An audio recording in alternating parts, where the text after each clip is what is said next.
Hello students, welcome in classes by Yogesh Kaushik, and in this lecture we will discuss about the 10th class topic physics chapter electricity. Okay students, now discuss what is electricity. Electricity means you can say that the flow of electric charge. Flow of electric charge is known as electricity. Now question is that what is electric charge? हमने तो कहा कि electricity है क्या कि flow of electric charge. अब electric charge क्या है? Electric charge, it is a physical property of matter or substance which causes it to experience a force when placed near other matter or substances. तो ये क्या है हमारा charge कि जब भी किसी एक ऐसी प्रॉपर्टी है हमारी मैटर की कि जो क्या कराती है which causes experience a force force को एक्सपीरियंस कराती है कब जब इसको किसी दूसरे सब्सटेंस के नज़दीक हम लेकर जाते हैं तो उसे क्या कहते हैं इलेक्ट्रिक चार्ज. तो types of electric charge we have two types of charge.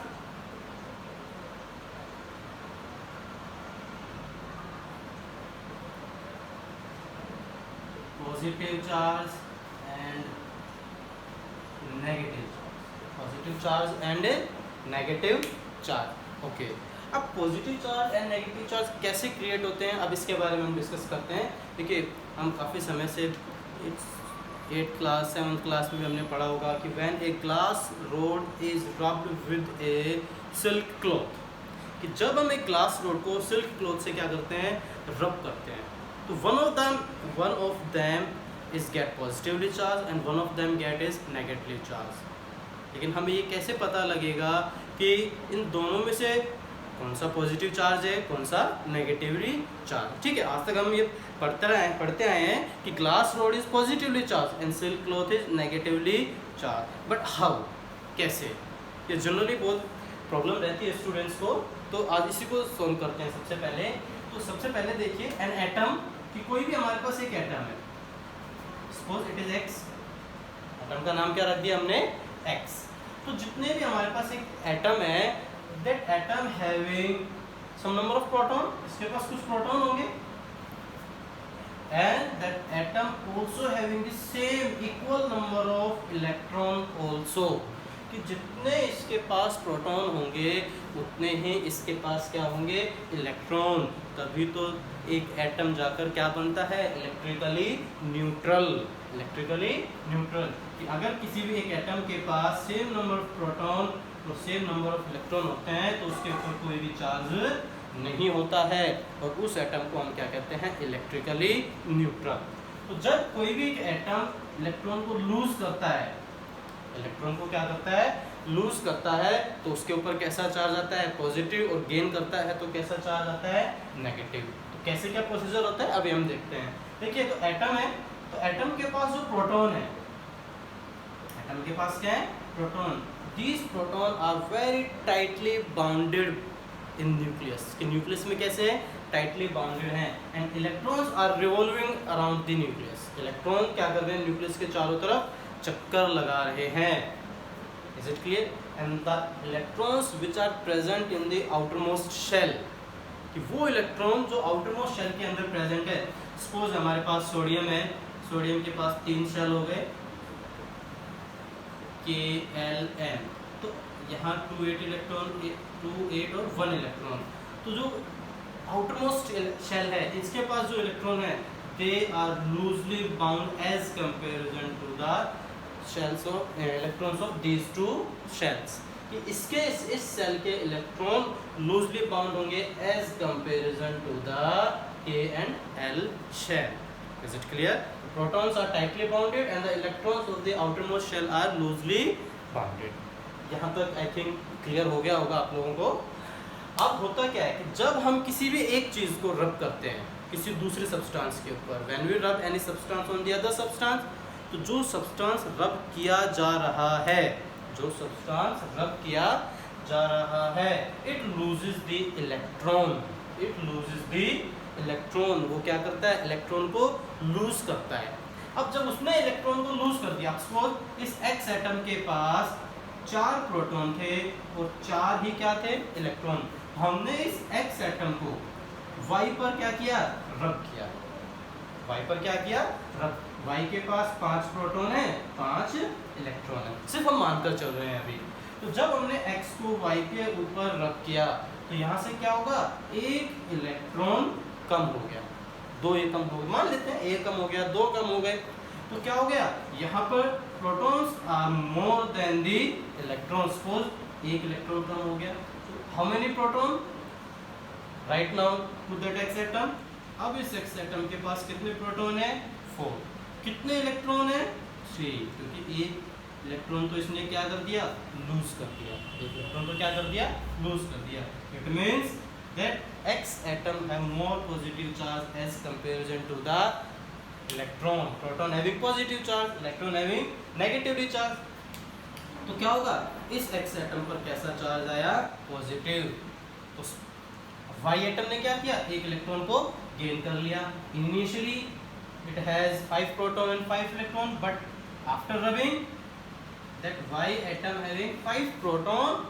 and 6 electron, now this y atom having more electron as comparison to the proton, so it is negative, it becomes negatively charged, it becomes negatively charged. तो I think ये छोटी सी problem और छोटा सा topic आपको clear हुआ होगा कि किस सब्सटेंस के ऊपर पॉजिटिव चार्ज आएगा और किस सब्सटेंस के ऊपर नेगेटिव चार्ज आएगा। तो जिस सब्सटेंस को हम रब करते हैं किसी दूसरे सब्सटेंस के ऊपर, तो रब जिसको किया जा रहा है उसके ऊपर कैसा आएगा, पॉजिटिव चार्ज, और उस दूसरे पर कैसा आएगा, नेगेटिव चार्ज। तो जब हम ग्लास रोड को सिल्क क्लॉथ के ऊपर रब करते हैं तो ग्लास रोड पर कैसा चार्ज होगा, पॉजिटिव, और सिल्क क्लॉथ पर कैसा चार्ज होगा, negative.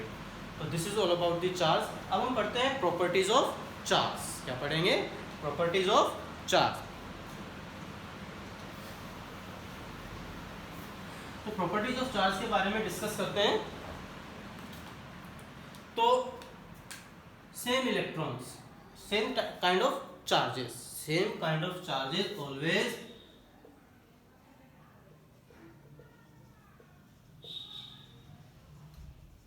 always repel each other,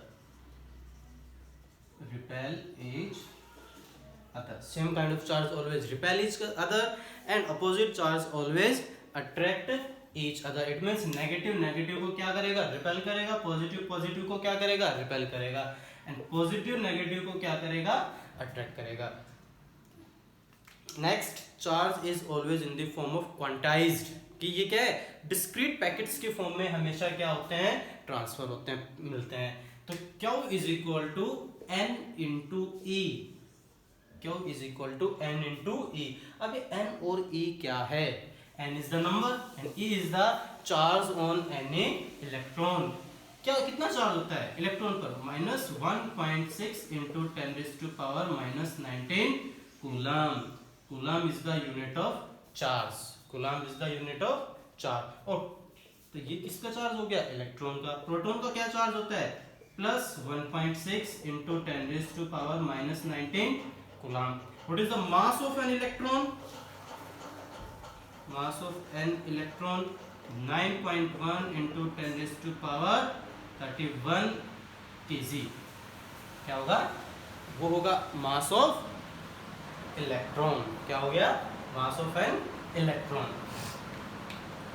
charge is always conserved, इसकी नेक्स्ट प्रॉपर्टी क्या होगी, चार्ज इज ऑलवेज कंजर्व, कि neither be created nor be destroyed. अभी एग्जांपल में हमने देखा ग्लास रोड के पास जो चार्ज था, नेगेटिवली चार्ज किसको दिया, सिल्क को दिया, तो टोटल चार्ज क्या रहा हमारा, सेम रहा।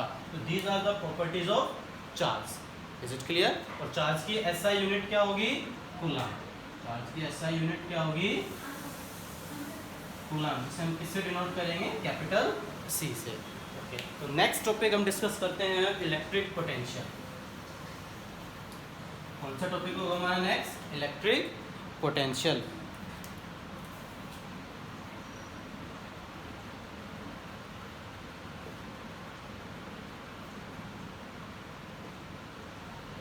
अब इलेक्ट्रिक पोटेंशियल है क्या, देखिए सपोज हमारे पास ये एक इलेक्ट्रिक फील्ड है। क्या है ये, एक इलेक्ट्रिक फील्ड।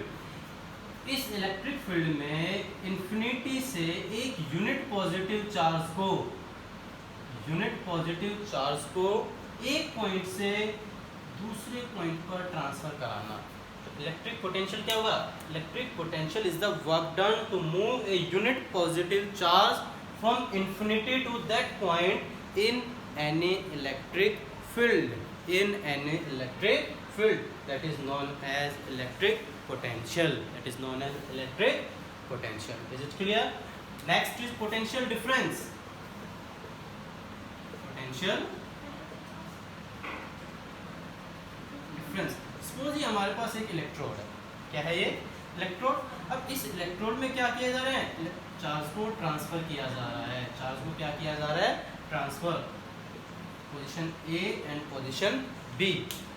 इलेक्ट्रिक पोटेंशियल तो हमने पढ़ा है कि यूनिट पॉजिटिव चार्ज को इन्फिनिटी से किसी एक पॉइंट पर ट्रांसफर कराया, मूव कराया, उस वर्क डन को हम क्या बोलते हैं? Potential difference. तो पोटेंशियल डिफरेंस क्या होगा कि moving of a positive charge, moving a positive charge from point A to B, from one point to the another point, that is known as potential difference. या simply शब्दों में हम कहें difference between two electrode potential, the difference between two electrode potential is known as potential difference। तो इसका formula क्या होता है पोटेंशियल डिफरेंस का?